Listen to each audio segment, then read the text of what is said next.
اس ماہ مبارک میں یعنی ماہ شعبان المعظم میں وہ تاریخی واقعات، وہ کون سے واقعات ہیں کہ جس کے سبب یہ مہینہ اب اس حوالے سے بھی ممتاز نظر آتا ہے؟ میں چاہتا ہوں مفتی صاحب کچھ بیان فرمائیے گا۔ بلا شبہ ماہ شعبان کی جہاں بے شمار عظمتیں ہیں، اس کے اندر بے شمار اہم واقعات بھی ہیں، کچھ زمانے رسالت میں آپ صلی اللہ علیہ وسلم سے متعلق ہیں، کچھ آپ کے بعد، جیسے سب سے بڑی مشہور ایک آیت مبارکہ جسے تمامی اہل ایمان پڑھتے بھی ہیں اور پھر اس کو پڑھ کر پیارے آقا صلی اللہ علیہ وسلم پہ درود پاک پڑھتے ہیں، آیت درود جسے کہا جاتا ہے، ان اللہ و ملائکتہ یصلون علی النبی یا ایھا الذین آمنوا صلوا علیہ وسلموا تسلیما۔ تو یہ جو آیت مبارکہ ہے، یہ آیت مبارکہ بھی ماہ شعبان المعظم میں ہی نازل ہوئی۔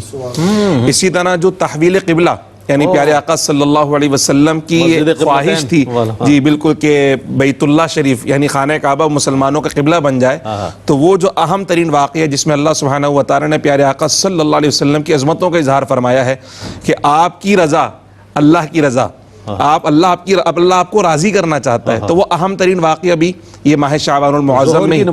جی بلا شبہ 2 رکعتیں ہو گئی، اب دوسری تحویل قبلہ کا اہم ترین واقعہ وہ بھی ماہ شعبان المعظم میں ہوا۔ اسی طرح غزوہ بنو المصطلق، یہ بڑا اہم واقعہ، یہ بھی ماہ شعبان المعظم کے اندر ہوا۔ اور پھر پیارے آقا صلی اللہ تعالی علیہ وسلم کے شہزادے حضرت سیدنا امام حسین رضی اللہ تعالی عنہ، آپ کی ولادت باسعادت بھی ماہ شعبان المعظم کے اندر ہی ہوئی۔ اور ہم اکابرین کی طرف جائیں، اکابرین امت میں، تو حضرت سیدنا امام اعظم ابو حنیفہ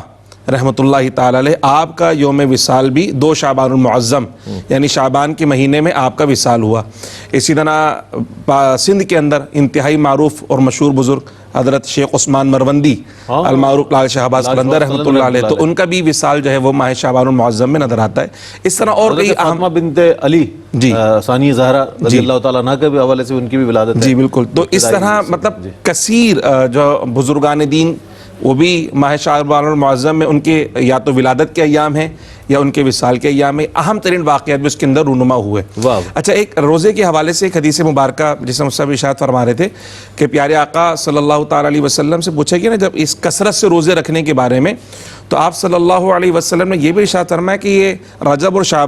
رجب اور رمضان کے بیچ میں مہینہ شعبان، لوگ اس سے غفلت برتتے ہیں، حالانکہ اس مہینے کے اندر اللہ سبحانہ و تعالیٰ کے جو بندے ہیں، اللہ سبحانہ و تعالیٰ لوگوں کی اجل لکھتا ہے، یعنی ان کا انتقال ہونے والا ہے، ان کی بھی لسٹ تیار کی جاتی ہے۔ تو سرکار فرماتے ہیں کہ میں چاہتا ہوں کہ جب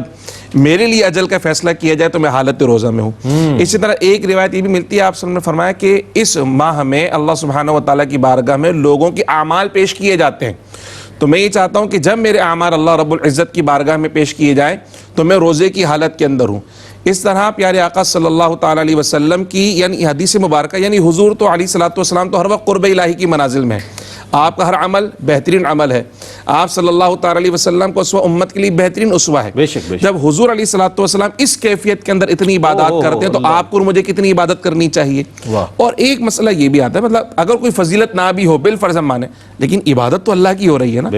عبادت تو کسی بھی دن کی جائے اور کسی بھی رات میں کی جائے، اگر فضیلت نہ بھی ہو تو عبادت تو اللہ کی ہو رہی ہے نا، تو اس نیت سے عبادت کریں کہ اللہ کو راضی کر لیں گے تو اللہ سبحانہ و تعالیٰ ویسے ہی خوش ہو کر راضی ہو جائے گا، مغفرت کے پروانے عطا فرما دے گا۔ بہت اچھی آپ نے بات ارشاد فرمائی کہ عبادت تو اللہ ہی کی ہو رہی ہے نا، تلاوت تو اللہ کے پاک کلام کی ہو رہی ہے، سجدہ تو اللہ کی بارگاہ میں کیا جا رہا ہے، روزے اللہ کے لیے رکھے جا رہے ہیں، تو پھر اس میں کسی قسم کی پس و پیش اور اس میں ابہام پیدا کرنے کی کوئی گنجائش باقی رہ نہیں جاتی صاحبان فہم کے لیے۔